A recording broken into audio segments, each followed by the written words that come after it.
pihak Kementerian Kesihatan akan memaklumkan tarikh dan tempat MDA melalui penghulu-penghulu dan ketua-ketua kampung.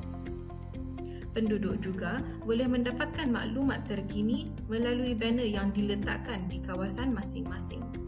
Beberapa lokasi telah ditetapkan untuk pengagihan ubat kepada orang ramai, termasuk dewan-dewan masyarakat, masjid-masjid dan dewan-dewan sekolah.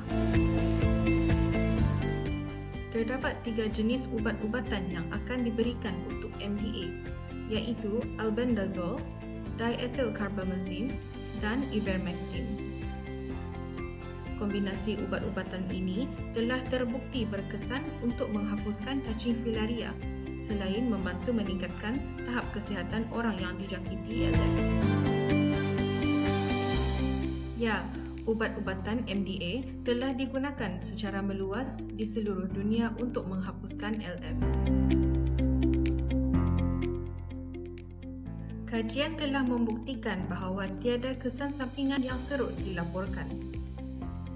Auda tidak perlu panik jika mengalami kesan sampingan kerana ia bersifat ringan dan sementara. Ia boleh berlaku apabila ubat sedang bertindak balas menghapuskan cacing di dalam badan.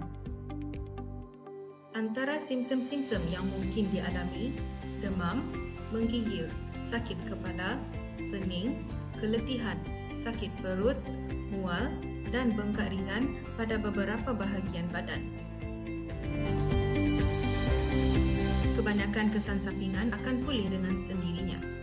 Walau bagaimanapun, jika Auda mengalami simptom yang teruk atau berpanjangan, segeralah mendapatkan rawatan di pusat kesihatan atau hospital terdekat. Sila rujuk kepada risalah maklumat ubat yang diberikan sewaktu pemberian ubat-ubatan MDA untuk maklumat lebih lanjut. Pihak Kementerian Kesihatan akan sedaya upaya memastikan supaya semua individu yang layak akan menerima ubat-ubatan MDA.